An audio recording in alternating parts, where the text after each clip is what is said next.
Hello, this video tutorial is to help you create your rubric via Google Classroom.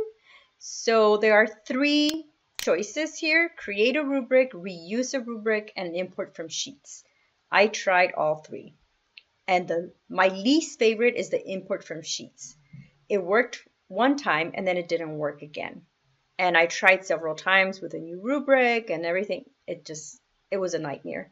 And as teachers, no one has time for that. So I highly recommend you create your rubric once. You can copy and paste. You can make it as minimalist as you want. Not a big deal. And then the reuse button works. So I highly recommend that option. So let's create a rubric. And first criteria is the thesis point. And it goes from highest to lowest, so it has to be a 1. Then you can add another level, and then that would be the 0. Oopsie, I changed it by accident.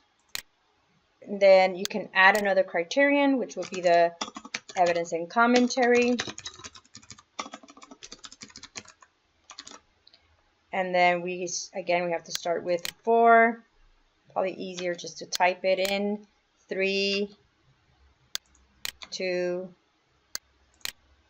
1, and then 0. And then add another criterion. This will be the sophistication point. And this will be again 1, and then 0. Okay. And then I can copy and paste. So I can go to my rhetorical analysis on a Google Doc. Yay for me. If you don't have that, I'll give it to you. So I can just copy and paste. So for a 0, under description, copy and paste, boom. 1 point, copy and paste, boom. Same thing for the evidence and commentary. So everything you have there, you should just be able to copy and paste. So if we save that, you'll see the new changes. It'll be there. And I can show you a full version because I already created one with the full rubric. It's going to look like this. Okay, I'm now going to show you how to grade using the rubric that we just created. So if you click on the rubric here, it's just going to give you a generic view of the rubric. That's not where you score. Obviously, this is the assignment you gave them, so if you click on the Google Doc, you're not going to score there either. So what you have to do is you have to click on View Assignment. You're going to have a list of all your students and their docs. You click on their document, and then you'll have the rubric on the right side. So you can click these little bars here. So thesis, it's a 1 or a 0. So 1. And if you want to see or remember what the description is, you can just click here on this arrow. It gives you your description that you copy pasted. Same thing for evidence, 4, 3, 2, 1, 0. Let's give this kid a 3.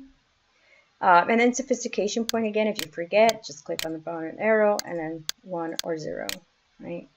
You can add any private comments you want.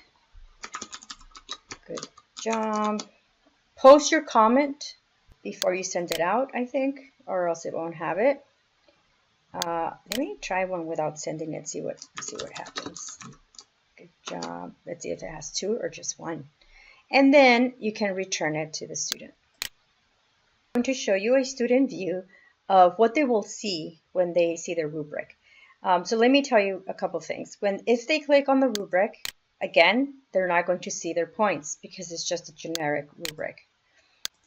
If they click on the Google Doc, they won't be able to see the score either.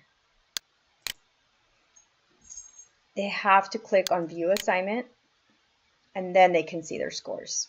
So thesis, evidence, and sophistication, and then it gives them the overall score. And yeah, So the other comment didn't show up. So make sure that you post your comment before you submit the rubric.